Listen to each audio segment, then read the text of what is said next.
In Massachusetts, where General Gage's troops still occupy Boston, the citizens are becoming increasingly defiant. The Americans reacted stronger and stronger. It was a step of degree by degree. They would yell at the British on the street. They would walk up to the British at night in the taverns and give them their opinion of what they thought. It was getting worse and worse. And the British reacted. The British government told Gage, go out and show these local farmers what it's all about. The King's troops enforce the King's law. Get out there beyond Boston and show them what it's like. April 19th, 1775. General Gage decides to send 700 soldiers into the countryside to capture a cache of arms. It is to be a minor operation. Their destination? Concord. A Boston silversmith, Paul Revere, and others hear of it and spread the word to the surrounding communities. On Lexington Green, the rebel militia under Captain Parker turns out to meet the British troops. It was said at this point, Parker turned to his men and said, if they mean to have a war, let it start here. And the British officers came up and went forward to Parker and they said, disperse ye rebels.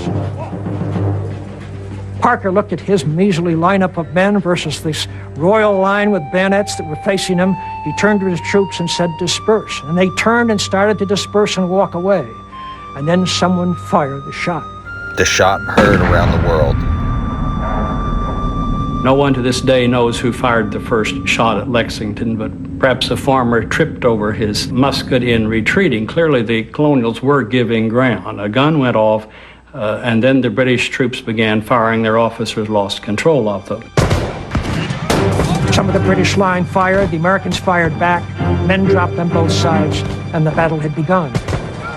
The Americans ran, the British advanced with the bayonet, and the battle was all over. No one had given orders for the attack. No one had given orders for the reply. But on this day, on Lexington Green, a political argument among members of the same family has become a blood feud. The British continue on to Concord to complete their work of capturing the store of munitions. By this time, word is out. The British are coming. The colonists swarm in around them.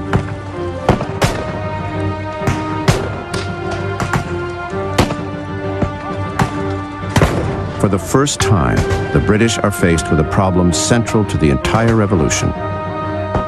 How to subdue not just another army, but a population in rebellion. Even the women had rifles. The enthusiastic zeal with which those people have behaved must convince every reasonable man what a difficult and unpleasant task we have before us. Arms will never enforce obedience, and only God in his infinite mercy can restore peace to this country again. 269 British soldiers are killed or wounded. The remains of their forces limp back to Boston. Lexington Concord need not, I suppose, have been as major event as it was, but it came to be that. At the time, everyone understood that it was a major change. Well, it initiated the revolution. There was no turning back from that moment on, it seemed. Once you had bloodshed, and the thing just started escalating. The suspicion, the anger, it couldn't be stopped, it seemed. Although there were efforts made, of course, still. Throughout the colonies, news of Lexington and Concord spreads like wildfire. From all over New England, volunteers assemble.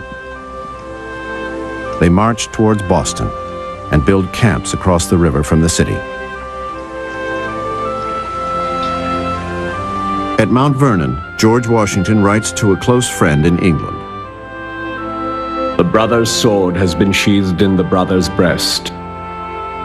We now have a sad choice. Either we are to live as slaves, for the once happy plains of America are to be drenched in blood.